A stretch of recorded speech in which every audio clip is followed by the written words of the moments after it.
finished my second playthrough of Fallout 4 recently, but it was a bit anticlimactic as usual, but combined with a few factors, I began thinking about something a bit more high concept. After debating with a conclave of scholars and philosophers, we determined a name for it, a manuscript game. A bit dramatic, but let me explain. Fallout New Vegas is a game about being shot in the head, waking up, and doing something. Who are you? What are you? You choose your destiny as you make your way across the Mojave, obviously. One that can end in a lot of bloodshed. Fallout 4, on the other hand, you're John Fallout, who's on a quest to save his son from the wretched forces of Todd Howard. There's the difference, though. A manuscript game has set characters and situations to do something in. This sounds a little odd, right? But here's 3 games I want to kind of point out. The first is The Lady Afterward, a game for cultist simulator with no cultist simulating in it, but the game makes a large deal out of your background with pre-selected storylines, character beats, and abilities. Then let us look at Lady Blackbird and its subsequent games. A game where, you guessed it, all the characters, abilities, and even storylines are pretty packaged together, sometimes even just being a single story. And then of course the big one, an odd linchpin to this discussion, Yazeba's Bed and Breakfast. In Yazeba's, you're not playing your character, you're playing Sal, who is a character with a story, abilities, quirks, and everything else in that particular game. Now, of course, you can't play Sal's story without Sal. That's the point. Entire sections of the game are built around you playing this particular character. So the most basic definition of a manuscript game is a tabletop role-playing game where the players take the role of a select character to play out their story. So that means every game with classes count. No, you can pick a fighter in that dragon game, but 5 fighters are going to be built different with different stories, problems, quirks, and story beats. Alright, so these are just pre-generated characters. But that's where things get a little tricky. Pre-generated implies the existence of even generating a character. Manuscript games remove that entirely. You don't need to make a character, they're already there for you. I've broken a manuscript games down into 3 digestible concepts of specificity: narrative, skill, and perfect manuscripts. A narrative manuscript has a game with a set story to work with as well as a basic initial setup of ideas, concepts, or characters. You are John Fallout and you have to find your son, but most everything after that is a bit up in the air. You're going to be able to use power armor because you're a soldier in the Great War, but whether you're Grunt McDoom Marine or Dr. Soldier Man is really up in the air, leading to a wide variety of different character types,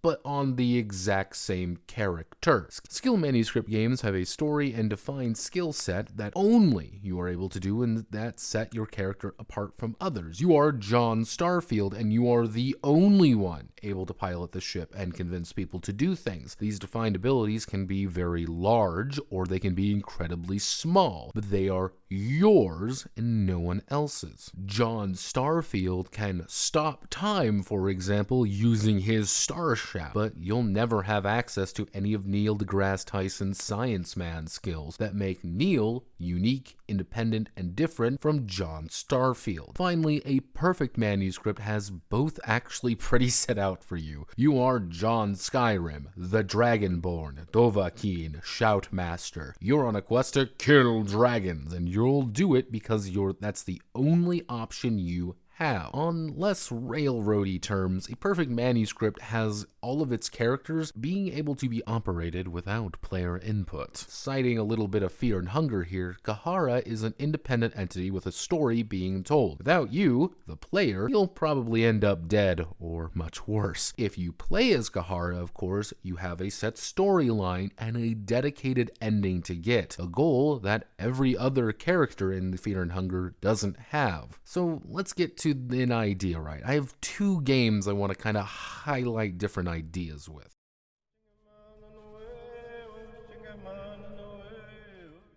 The city has fallen to the plague. The locals are claiming it's divine. The military has moved in to secure the borders. But on a train heading toward that mysterious city are a band of doctors and healers intent on stopping it or die trying. Organo is a game about 2 things: solving the mysterious plague gripping an equally strange city, navigating the complicated political landscape, and slowly eroding sense of order, as well as all the various factions making power plays in the dark, and the other one is surviving it all. Entering this city has each of the doctors infected. That's the problem. You're stuck in, unable to leave without solving the crisis or dying violently. If you fail, the military will burn the entire city down, suggesting they don't lose control entirely and have it spread to the entire region. Each of the characters have their own set of basic attributes: acuity, body, wits, words, a little bit up in the air. But let's say it's a D6 dice pool system. I like those. But each of the characters have 3 unique aspects to each of them: treatment, patients, and factions. Now, let's say, for example, the physician. They are a trained doctor, respected by the city council and the military for their work, but they are very standoffish and very low on funds. They took this job out of desperation. They are constantly attempting to treat Minister Hasburn, the Maiden Juniper, and Dr. Fishburne. Good knows, he knows how to make every single kind of medicine reliably and treat people in the field. Bad news, he needs a laboratory and everything he makes is expensive. Supplies are limited in the city,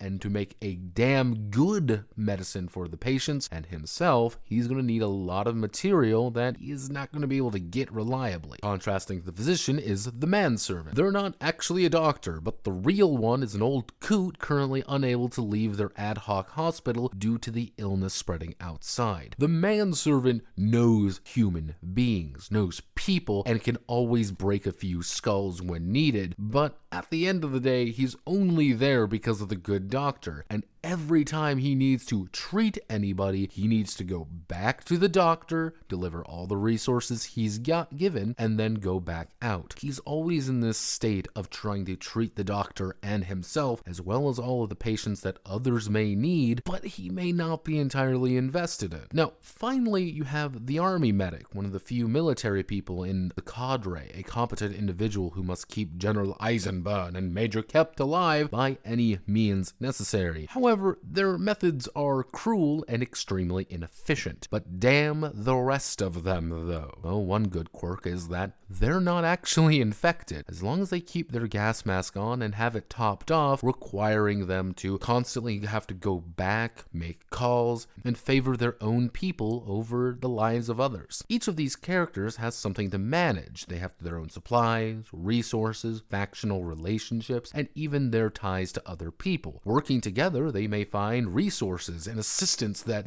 make up the flaws of one another. However, each of them also has their own concerns. It doesn't matter where the drugs come from, as long as they're being made to treat their patients. So if someone is incredibly inefficient, but he's giving you your medication that you need, that's going to be a lot different than, say, hey, we have a faith healer here who can treat people for free as long as they believe. Now, of course, the physician and the medic have ties to the army, but the manservant is the only one tied with the people. But we always need to head back to the lab, which everyone is encouraged to do so. However, playing other characters are going to change that dynamic, as each of the other doctors, healers, and problem children are going to be doing their own thing to get an advantage to treat the illness or their own goals. Everyone's really nice and happy until the exile, who is hated by everyone and nobody likes, but they also have the only way to reliably treat people on the cheap. Who lives, who dies, and who are you willing to sacrifice?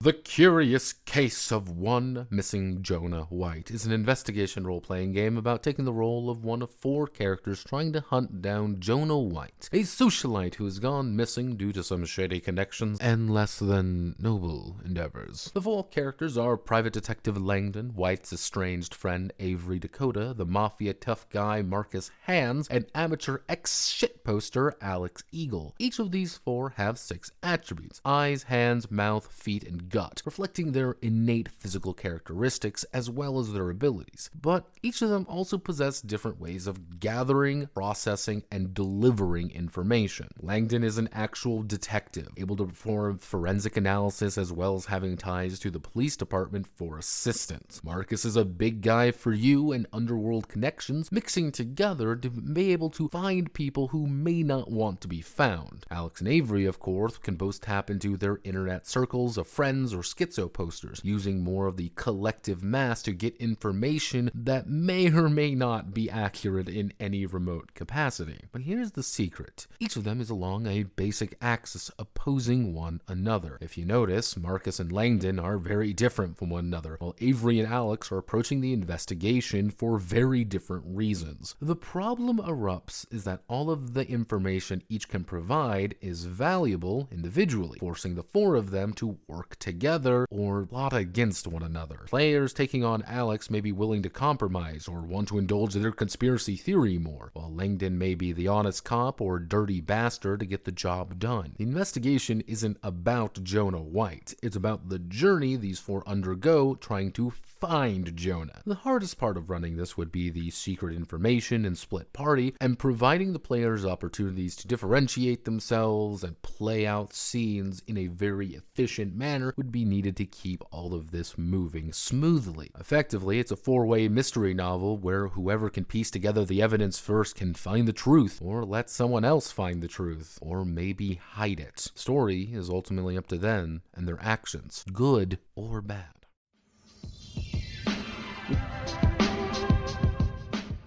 These two serve as a very basic example of what I'm trying to get across here. Games with set characters doing a thing that is built around them and them alone. Do I fully support the Manuscript Game movement? Not really. Violates a few of my own tenets, but it's an interesting idea to muse over. Hyper-specific games to play out a particular story in a very dedicated fashion, having the entire game molded around one single concept rather than having to account for every single possibility that could possibly happen. There is something here, but maybe I'm too tired to find what the right answer is. Do you have any ideas? Feel free to talk about your super cool idea that would be totally fun to play as a Manuscript game, or tell me how much you absolutely despise the idea and everything associated with it. Both are incredibly valid. My name is Notepad Anon, and this was a design thunk on Manuscript Games. If you like what I do here, feel free to like, comment, and subscribe. Many thanks to the producers for their continued support, and thank you for watching as always. Godspeed, good luck, and have a wonderful rest of the day.